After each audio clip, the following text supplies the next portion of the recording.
Hello, everyone. I'm Nate Truex, and you're listening to the Croccast Podcast.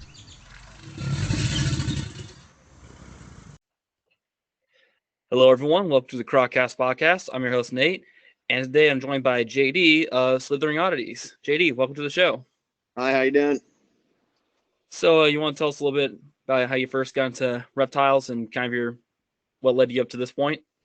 Oh man, I think it probably started when I was a little kid. Like I think one of my first pets was an anole, and then probably like from like a carnival or somewhere. And then when I got into like my early teens, like middle school years, around 13, 14, I started getting a couple lizards. I think I had like a fence lizard and an iguana. And then I got into snakes. My first one was a ball python. Then I had a boa. And then from there, I just kind of started reading up and studying more about snakes. And now I'm into all kinds of snakes. So it's just been a really fun journey. They're fun animals to work with. Uh, so, what all do you keep at the moment? Oh, at the moment, I keep over 20 species of snakes. We have a few colubrids. We have bull snakes, Mexican black kings, theri, Honduran milks. That's mostly what my partner Kit focuses on. Also, she's picking up rosy boas, which I've been doing for several years. She's going to take that project over, but I mostly focus on the Australian and rare pythons. I work with, the normal bredeli, the striped bredeli, olive pythons, everything in the Anteraceae genus except for pygmies currently. So I have spotteds of different kinds, children's, Stimsons, let's see, Macklot's pythons, blood pythons. Looking for a Savu python. I'd love to start breeding some of those. I have a lone one floating around. I've got an emerald floating around in my collection, and let me think what else here. I know I'm missing something somewhere along the way. Womas, definitely womas, and jungle carpets as well. Actually, yep. I think that about sums it up. So, what kind of got you into focusing on Australian pythons so much? I don't know. I just always really liked the activity of some of the other pythons outside of the genus Python. A lot of the pythons in the genus Python are kind of sit and wait, slow moving, big bodied animals. With the exception like retics being in there, um, but overall, I just I like the activity of them more. I like the looks of them. I was one of those guys when the hobby started going heavily into ball pythons, and I had a few ball pythons when that started happening. I got into them as a way to, supplement some income and things like that. But I found myself after a few years of breeding ball pythons, I felt they were a little bit too easy for somebody that had been keeping animals as long as me. Um, and I wanted to challenge myself a little bit more. And B, they don't do a whole lot. So I was kind of getting bored with them. So I started going back and I was noticing, you go to shows, you know how it is. Like you go to a show and you don't see Australian pythons, you don't see Indonesian pythons, it's just not something that, and if you do, it's one or two, you know what I mean? So it's usually pretty rare. And I was just getting, when I started in the 90s and stuff like doing this, where I wanted to, become a breeder, that was like the goal for everybody that bred pythons. Everybody wanted to breed the hard stuff, because that proved, that your husbandry was right. You know what I mean? You were doing things right and you were having success, and you're also, promoting these rare species into captivity, where we're getting a little less and less, nowadays. Which I think is great. There's a lot of great animals out there that don't get represented fully in this hobby that really should, that make just as amazing pets as a boa or a ball python, or probably way better pets than a retic, you know what I mean, for most people. Not everybody, but most people, but yeah, I mean, it's just, there's a lot of unrepresented stuff out there. And I think a lot of it's super cool. And then on top of that, when you're breeding the ball python morphs, there's always some kind of new morph coming out that you're chasing down or trying to chase down, and on top of that, the adults just, they're not as striking as the babies normally once you raise them, So whereas you grow a jungle carpet, it's going to be way more striking as an adult as it was as a baby. Um, so that was part of it too, adult coloration, activity, more. more fulfilling mentally. Yeah, that's what first drew me to your table. Is like I was like, oh, here's a table that isn't completely run over by ball pythons or crested geckos.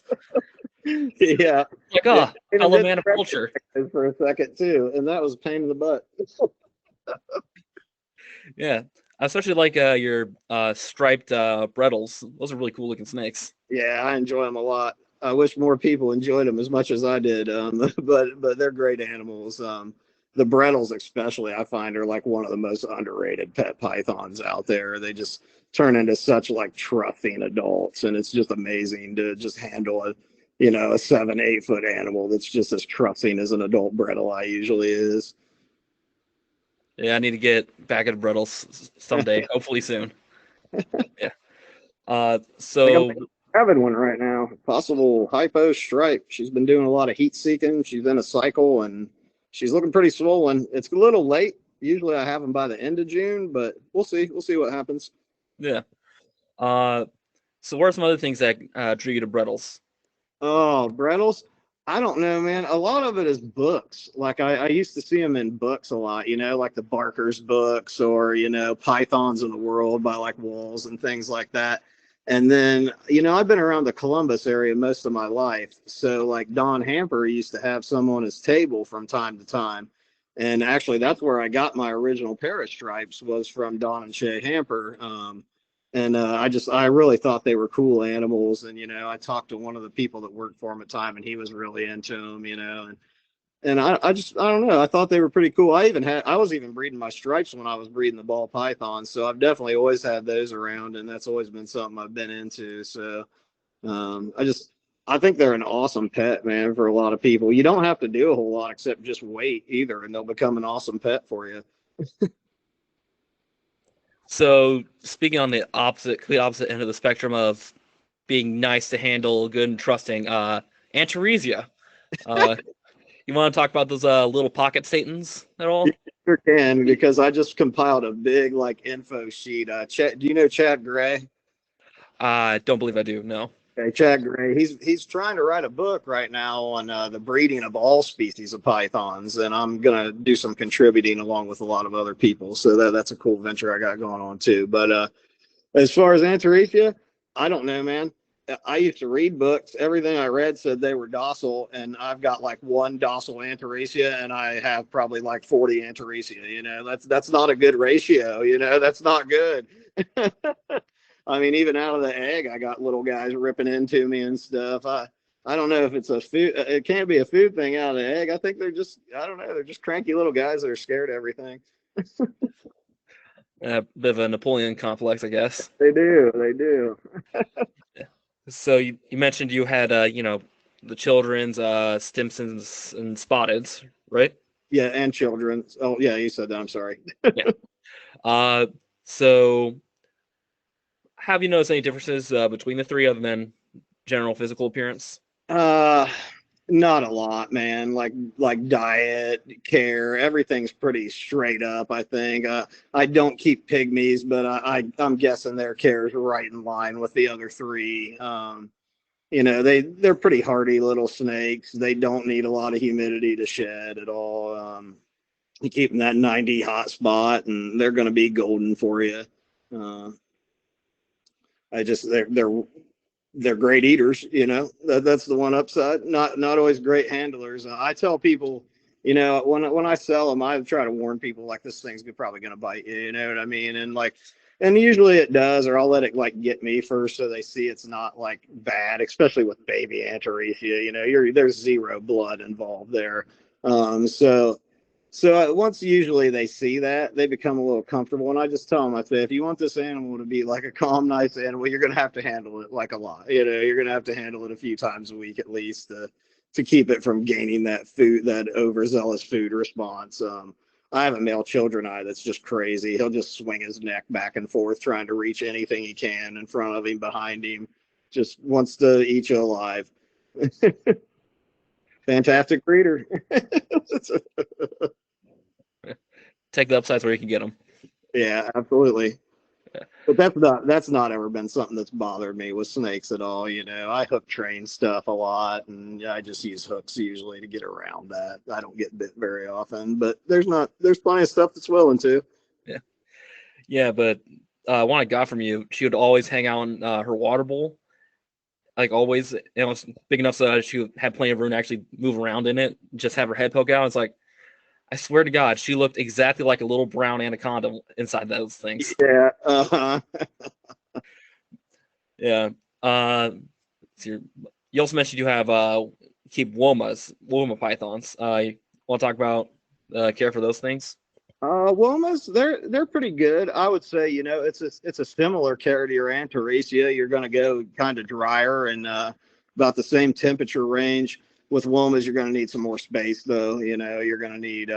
They are mostly like a ground snake, terrestrial fossorial. They'll probably spend a lot of their time in rodent burrows and whatnot. But I find they stay mostly on the ground. You're not going to get a lot of climbing.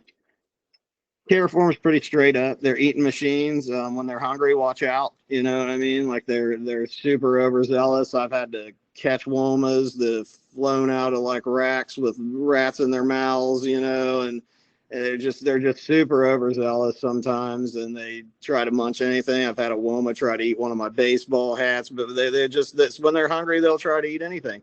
But they're super cool snakes, super beautiful. I mean, like honestly, the Woma is one of the prettiest pythons to me. Just that pattern and the way it looks. There's something about it.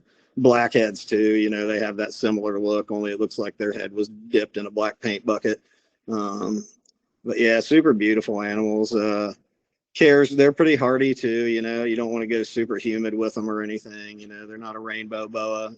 They'll get some issues if you do stuff like that. But yeah, you're talking like 60% humidity and tops, and just a good place with some substrate. They will use that substrate and come in and out of it. A nice hide does them some good animals. Yeah. So speaking of humidity, it's more substrate question, but I've been hearing all this talk in the community lately, greater community, about aspen bedding. There seems to be some sort of new controversy about it. I don't know if you have any opinion on that or not. I don't know, and I haven't really heard much of the debate, but I can tell you that I've been using aspen bedding for like 25 years on snakes. And I mean, as long as it's not like a humidity needing species, like I don't see an issue with it. I keep all my Aussie stuff on aspen or paper usually, mostly aspen, and I don't really have too many issues ever with like a shedding problem or anything like that. You start getting into balls and bloods and berms and stuff like that. Yeah, that aspen's a little finer, a little drier, so it's probably going to dry them out around shed time. Yeah. Uh, you did mention you have blood pythons, which, if there is a snake that needs humidity, Yes, indeed. that's a snake that needs humidity. That's basically something that loves living in a dang humid swamp. So Yeah, yeah. I'll tell you one key to them, though, especially if you're going to keep them on paper, because a lot of people do because they're messy and it's easy to change. If you just layer the paper and leave them a couple extra crinkled up papers that are big enough for them to lay under, it creates some humidity just from them breathing under it. And then every once in a while, I'll go through and I'll just take my mister and just hit it with a spritz real quick, and it's usually plenty of humidity. The shedding time is where you really want to watch that. And obviously, you don't want to have the humidity too low, or they can get respiratory illnesses. But most of your standard like plastic caging and stuff nowadays usually holds humidity levels high enough to keep things like that pretty well, as long as you're monitoring it here and there. I wouldn't call like humidity bad as say maybe like a white lip or a Brazilian, where like if it's a little dry, you might kill them. But they do need their humidity, more like a berm. It's real similar. yeah, I had Rich Crawley on quite a while back actually, but All right. that's something he did mention about bloods is how messy they are. Oh yeah, they make some huge messes. They don't defecate, but about every 3 weeks or so after a meal. So when it comes out, it's big and a lot of urates, a lot of urates. That's something I noticed, like in all the pythons. Like all the pythons don't excrete a ton of urates really for their size. A lot of calcium. But yeah, with the blood pythons, a lot of urates. Uh, so speaking of, once every 3 weeks, with these more sedentary species, how frequently do you feed them? I feed them about the same. My bloods are getting a little bigger now, so I tend to push to like 3 4 weeks pretty regularly now. Everything, a lot of things I've read up on them said don't feed them more than every 2 weeks, just because of how they pass. I know emeralds are that way. I keep an emerald. I feed my emerald pretty much on the same schedule as my bloods because they can prolapse if you overfeed them and things like that. So you don't want that happening. That's not good. Um, but Yeah, yeah, the buds, I feed my adults basically about once a month or 3 times every 2 months, somewhere in there. yeah. So with the slightly more active species, like say the carpets and the Antaresia, I'm guessing you feed them on a more close to weekly or biweekly Yeah, basis. absolutely. Most of that stuff I feed weekly, and then every once in a while I'll give them a week off here and there or something like that if I feel like they've got some solid weight on them. With adults, like most of my adult snakes are about in every 2 to 2, sometimes if they're older, 3. Like I've got some really old ball pythons and I feed them like every 3 4 weeks. Adult bredelize I've got that are 14 15 years old, like a large rat every 3 weeks usually gets it done, especially for males. So I just kind of keep an eye on the weight, adjust accordingly. That's something I stress to people that want to keep reptiles. Keep an eye on them. Look at them. You know what I mean? Yeah, Don't don't put them in a corner and not look at them, because that's how you're going to end up with problems or weight issues, or you're not going to notice something that was small that may become big later. So yeah, keep an eye on them. Look at them. That's what they're there for. Observe them. They're cool. yeah. You mentioned talk about Uris with olive pythons. I know you've bred olive pythons in the Yeah. recent past. You want to talk about those big bundles of joy? They're one of my favorite animals to work with, bar none. I think some of the size is what it is to an extent, but also their intelligence. Their intelligence just pops them over so many other pythons. I really like the Liasis family. It's probably my favorite family of pythons. I'm also working on brown water pythons right now. I Fuscus? picked up I've got a female that's a little larger, that's a holy terror, and then I've got a male that seems pretty nice so far. But he's gonna need another year, but hopefully we'll be breeding those soon too. But yeah, like Savus and Macklots and olives and waters are some of my favorite snakes. As far as the olives, yeah, like their intelligence, like they just like I mentioned hook training earlier, their routines are just, they learn routines like so easily and so quick, and they're just so curious about everything. Mine, I've read a lot of stuff and heard a lot of rumors in the past that they weren't really that great at animals. And I've had some responsive animals, or sometimes cage defensive animals, shed defensive animals. I really watch what I do with them when they're in shed. They get real blue and they get real milky, and sometimes they get a little cranky with you and they'll pop a shot at you outside of the cage or something. But as far as working with them, all I do is like lightly tap them with a hook, and they realize it's not food.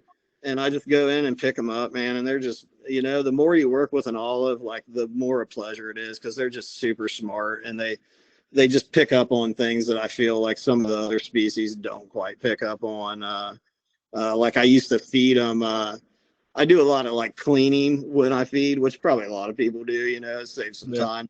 But my olives got to a point when they were younger where I would feed them the frozen thawed rat, and I would put them in a tub after that. And after a few times, they would just grab the rat and they would descend right out of the cage into the tub. I mean, they would literally just drop down like into the tub until they felt it, and I just pick the back end up and set it down and close the lid. I mean, it was both. It was both of them, like every time. They're just very routine oriented. Apparently, I don't know. They're just super curious, smart snakes. I enjoy them a great deal. Care's super easy. One year I cooled them down to 72 because I was like 72 would be plenty enough, right? They were cruising around looking for food, which I was found amazing actually. But so now I take them down into like the high 60s, 70, somewhere around there, and that's had pretty good luck, except this year. I didn't get a clutch this year, but she had a clutch last year and a very small clutch that survived the year before. So I think maybe she just tapped on me this year. She was like, "No, dude, I'm not going for you this year. Give me another year." A She little looked worn out. everything, but you know the animal. They know themselves better than we know them. So Yeah. Yeah, you talk to someone about all python, they'll be like, "Wait, how does a plain brown snake pull off being really good looking?" It's like, I don't know, they somehow do it. yeah, they do. They get like their iridescence comes off purplish at times, and I think that's what makes them beautiful. That and their natural micro scales, they have this tiny little scales all through the body that most pythons don't have. And then you get to the head, and it's weird because they have these big shields right on top of their head, these big, huge scales. But yeah, they just have a very unique look to them. Cool animals, not for everyone. Wouldn't recommend them to a beginner. You know, there's something you want to understand a little bit of python behavior before you go jumping into an olive python. I wouldn't say get your first ball python and then move up to an olive python or something like that. I'd say get yourself a ball python, get yourself a carpet python, maybe get yourself something else, and then get an olive python. Yeah. Uh, so besides spreadles, are there any other types of carpets you keep? Just jungles right now. I'd like to get into some others, especially diamonds. Diamonds are one of my bucket list snakes that I love a ton. I just love the way they look. They're awesome. But yeah, I've got some decent looking jungle carpets. I haven't been able to breed any yet. I've got an older female that I picked up from Brad McCarthy that I tried to breed this year. Didn't get her to go. We'll try again next year. And I've got a smoking looking small female, but she's so finicky. She went through a mouse phase. She's going through a bird phase currently. Every once in a while, I'll get her to eat a scented rat, but that's about the most rat I can get into her usually. But hopefully, we'll get her raised. And then I've got a really nice Fudo line male to breed to her. I think she's a Mercury by Highlighter IXI. Picked her up from Martin Rosemond a couple years ago. Yeah. Really looking animal though. Yeah, actually, if I remember correctly, I actually got my first snake from Brad's booth. Yeah, yeah, probably a lot of people in this area did. Yeah. It's Ariangaya or Poplin Yeah, carpet. So yeah, I like those a lot. That's something I would like to venture into. I yes, I think got animals too. One of the so first animals I ever bred was coastals. I have bred coastals. It's just been like 23 years since that happened. yeah. I still have that male. I've had him for 5 years now, but he's like the sweetest snake I've ever had. Never strikes at anything other than a mouse. If it smells like a mouse, though, he's gonna tackle it. Yeah, Which is kind of weird because the two females, like young females I have, are just they have almost Antaresia like personalities. So yeah. Macklot's pythons are one of my favorites too, especially the Rhode Island locale. I work with a couple and I work with some Timor Islands, and I love the Timors too, but there's something about the adult Rhodies. They just have a ridiculous iridescence too, and they're just really cool looking animals. yeah, so here's something you would probably like about then. Actually, one of my professors I had in college had him all the way back in the first episode. He actually did his PhD research with Liasis speciation in and around the island of Timor. So Yeah, that's cool. Yeah, that's super cool. Timor pythons, that's something I find quite cool. I find all the rare weird stuff that most people don't want to buy cool for some reason, but that's that's just what I like. yeah, Like I said, I think a lot of this stuff's underrepresented and could make for like really cool captives. And the better we can preserve it in captivity, we all know that stuff is disappearing from this world like real quick. So the more we can conserve things like this and preserve them in captivity, the more future generations will be able to see something that might not even be in its native range anymore. Like I know that all these lawmakers and bill makers want to pass this stuff, but it's going to ruin animals forever. Eventually, it feels like at this point, if we yeah, keep going, we stop the interstate transport of things here and there. You know what I mean? Like say indigos, for example, or something like that. How many more indigos would there be available in the hobby? Or you know what? or maybe start programs that repopulate, their natural ranges and stuff. I would be glad if somebody from Ohio came and said, "Hey, we want you to breed like Eastern black racers to repopulate the wild." I'd be like, "Hell yeah, I'll do that in a heartbeat." You know what I mean? Because you're Yeah. actually giving back. Like that's what we're here for. We're on this planet. It's basically our mother. We should give back to it a little bit here and there, in whatever ways we can. Yeah. And I mean, credit to the turtle community. From everything I heard, they've actually done a good job of actually synthesizing with conservation. So That's great. But well, how it is with snakes. Not everybody loves the snakes. Yeah, they're not as cute. No. So, but speaking of pythons, something I have a great love for, but no success with, scrub python, Somalia. You have any thoughts on those? Scrub pythons are something that I really like. I think they're beautiful, gorgeous animals. I've only had experiences with a few. They haven't always been fantastic. But like I imagine that one day in my life, I will probably end up working with scrub pythons of some kind. I really like the tannenbars, mainly because they're a little dwarfy, you know what I mean? Yeah. But they're also super hard to find. Yeah. Oh, you're into that stuff. Did you see somebody hatch some tannenbars here in the States recently? I think so, yeah. That was a while. I can't remember exactly who. I ended up commenting on the status. I didn't even know anybody was working with them, like to breed them. I mean, obviously somebody's out there, but it's rare you see stuff like that. I haven't really seen a tannenbar around in a long time. So Yeah, I I need like to get back into scrub someday. Soon. I like Flaminas a lot. I think they're really nice looking. Kinghorn eyes, like all that stuff. They're all really nice looking animals. Just you need a lot of space for the scrub ponds, and yeah, that would be a down the road project for me someday, possibly. I mean, obviously you can buy them small and you have a few years to get ready for stuff like that, but yeah, that'll probably be more when I can set up something super cool to put scrub pythons in where I don't have to deal with them too much.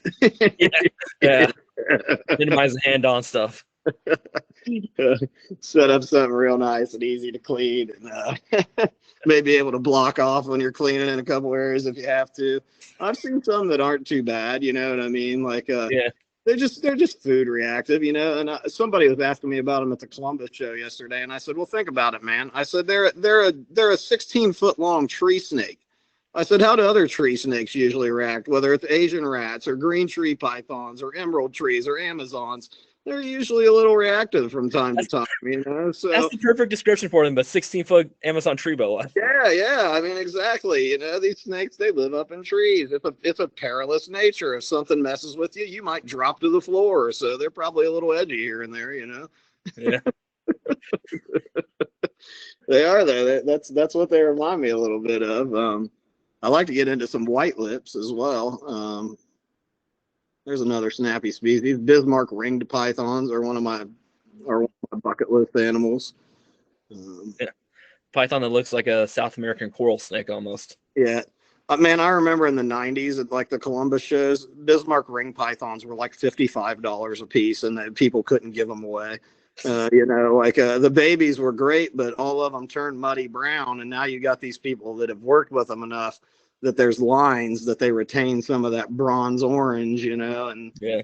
that's a lot nicer. Yeah. So you mentioned your partner works a lot with colubras. You want to talk about those at all? Oh yeah, sure we can. We've got some black kings about to hatch. We've got a clutch of het hypo to het hypo bulls going. We're actually probably going to get out of bull snakes in the near future, mainly because of the cost of food that's, with all the other pythons. And also, have you ever kept bull snakes? I have a pair of young gopher snakes. So yeah. Or have you ever kept like cribos or indigos? Just think of them like as messy as like a smaller indigo or cribo or something like that. They're quite. Yeah, I'm familiar with Messy Pituophis. Yeah. I used to keep some albino San Diego gophers back in the day, and yeah, they were a little messy too. But the bull snakes, they get some size and they start getting pretty messy. They're good animals. We enjoy them greatly, but they're just kind of going to be the odd man out here at this point, unfortunately, especially if we want to get into some newer caging, get into some other projects and things like that. Yeah. They will eat you out of house and home. They're basically like the bearded dragon of the snake world. Um, I feel like our bull snakes, we could probably feed them like a rat a day, and they'd still want food, you know. Whereas a lot of snakes, I get that they're opportunistic, but these things would just eat and eat and eat. I feel like. Yeah. I've also heard the debate about one big food item versus like multiple smaller food items for stuff like Pituophis. Yeah. What are your thoughts on that? Um, I would say I would probably be more in line with the smaller food items with them. You know, we actually had this conversation here to an extent the other day. You know, we do a lot of feeding of like rats for our adults, like medium rats, basically. But I feel like in nature, that's probably not what they're preying on most of the time. You know what I mean? They're Yeah. probably they're raiding rodent nests and bird nests and anything else they can find that's small enough to easily overpower, swallow in the 5 seconds that it takes them, and bail out of there. You know what I mean? So I would say probably honestly in the wild, I would say they definitely would probably eat a more varied diet of smaller foods than, you know, a big rodent occasionally. Yeah. But I mean, they all come out as turds in the end. So They do. We often supplement with like chicks with our bull snakes just because, you know, they're a little lower cost item.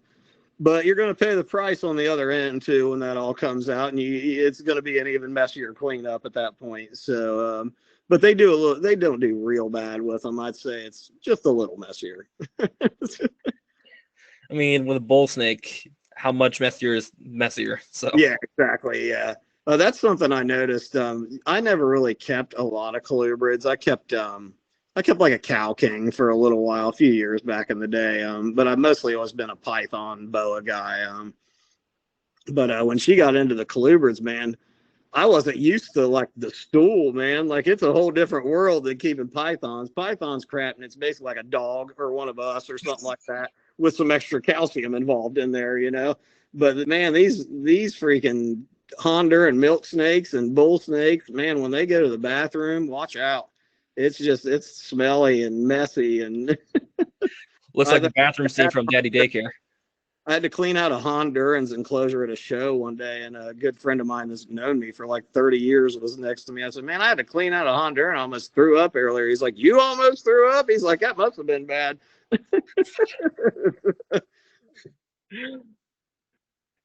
So, are there any particular projects you're hoping to get into in the future other than the ones we talked about? Hypo stonewash bredeli would be one of my like main focuses right now to complete out my bredeli. I've already got hypo, I've already got stripe, so I need the stonewash in there. Um, Blackhead pythons are something that's on my list, and as a pure passion project, I'm looking into getting into some Jamaican boas. I would really love to work with some Jamaican boas and breed Jamaican boas. I know it's not really much of a market. I don't really care much about that. You know, I just want to. I just think they're amazing looking animals. They're probably my favorite boa looks wise. I'd love to just have some and breed them, and you know, like donate them to people that want to keep them alive in captivity or whatever. You know, like I think it's a cool little program and something that gives back to the future a little bit. But yeah, super cool animals. When it comes to boas, I'm into the weird stuff too. Same thing. I like Yeah, all the island boas and rainbows and, you know, rosies and candoyas and all that kind of stuff. I'm big into all that stuff. yeah. Let's see here. Do you have any advice for anyone who's looking at getting into keeping snakes, especially Australian pythons? Especially Australian pythons, have patience.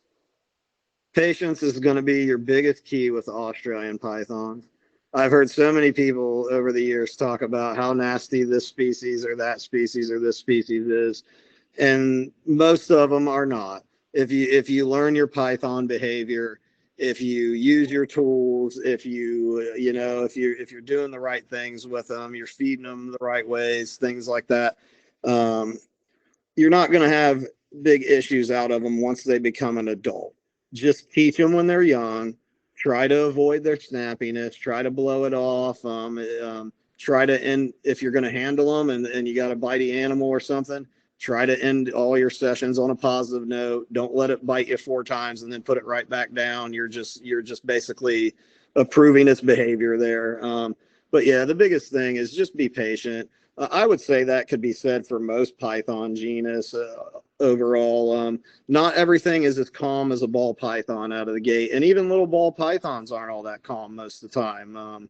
So just give it some patience. Once it gets some size and some confidence, where it doesn't feel like it's going to be eaten by everything that could possibly be in its natural environment that it's programmed for, it'll start to calm down. Not every single snake. There are individuals, just like there's individual people and things like that. But yeah, just give it some patience, man, because like if you do, it'll become a super rewarding captive that you can do all the same things with that you can a ball python, pretty much. It just takes some time and some patience. Yeah. But you mentioned with ball pythons, morph chasing. Um, I'm just gonna say something, and it might be heresy, but some of, some of these most popular morphs, I don't really think are that good looking. No, in my opinion. No, I don't understand the piebald craze at all. Yeah, see, the piebald's the one I actually do like a little bit, but most of them, I just feel like they end up as just tan snakes anyway, And then we're getting so many genes in them now that, like, you don't even know what you're buying anymore. You know what I mean? Like, it's hard telling what you're going to get out of that, and like, not everybody's going to be able to identify every gene in like a 5, 6, 7, 8 gene animal. It's getting a little bit wild now. Like, I applaud to those guys that do it and are successful at it, and like, ball pythons have been a very important part of this hobby. I will not downplay that. But on the downside of that, ball pythons, crested geckos, certain other species have basically taken all the other species out of our hobby now for the most part. And that's a shame, really. That really is a shame, because there's millions of these things out here, and especially something like retics or something. There's not millions of people that are equipped to deal with an adult retic. You know what I mean? Yeah. And I'm not just talking about keeper wise. I'm talking about caging requirements too. I mean, most people think they're going to grab a retic and throw it in a 4x2x12, or most of it's like, it's never going to work, man. Not unless it's a super dwarf male or something like that. A Calotoa. It's just, I think a lot of people's eyes are bigger than their stomachs in the reptile world. They see something and they think it'd be super cool to own it, and do your research out there and make sure it's really right for you. If you live in a studio apartment, retic, probably a bad choice. You probably want to go with Antaracia or a carpet python or something like that that's a little smaller. If you have a lot of land and you got the money to build something awesome, and you just love retics, then yeah, that's for you. You know what I mean? That's how I feel, stuff like that. But with piebalds, it does like no other genes with it. It's just a wild type with big white blotches on it. Yeah, it is. Sorry, but when it curls up, it just looks like something a bird leaves on your windshield. But yeah, I could see that. Yeah.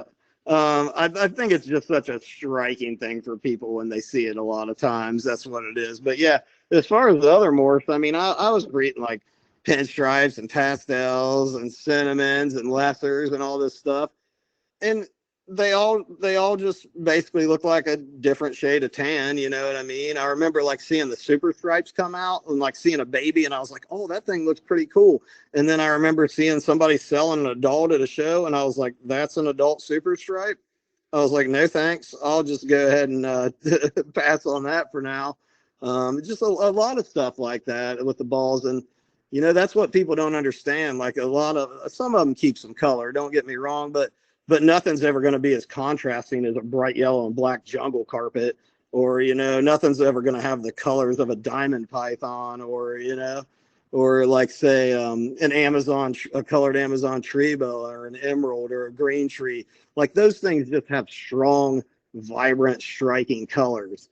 And whereas a lot of young ball pythons do have strong, striking, vibrant colors, most adults do not.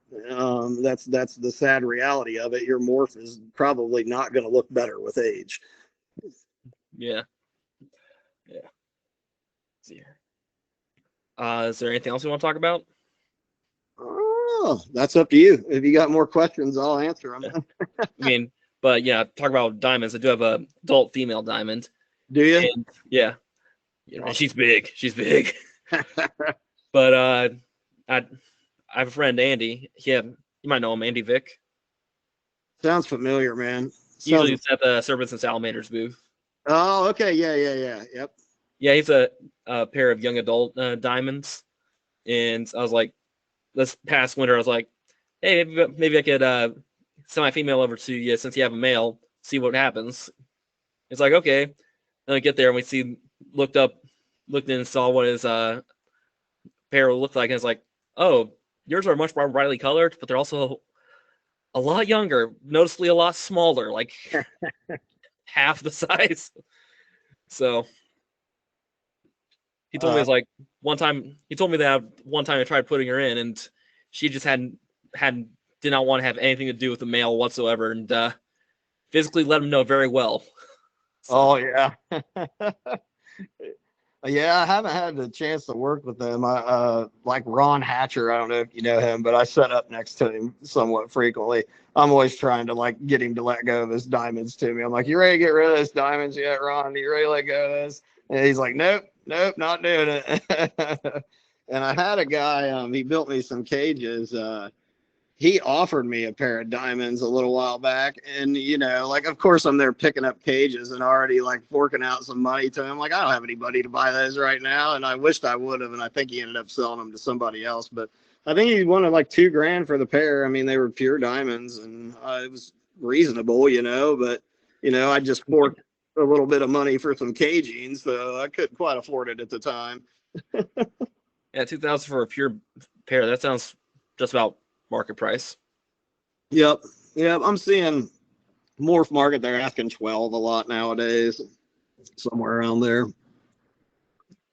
But yeah, keep it up with that diamond. You gotta get your mail someday. But I don't know if I have the caging for it. I mean, probably just gonna wait till Andy's gets a little bit bigger and a little less likely to get bullied before I try that again. Very beautiful animals. Yeah. After this conversation, I'm going to probably go on Morph Market and just stare at stuff I can't afford for a little while. I do that sometimes. And every once in a while, it catches me up, and I'll actually have a little bit of money, and I'll be like, "Oh, I need that."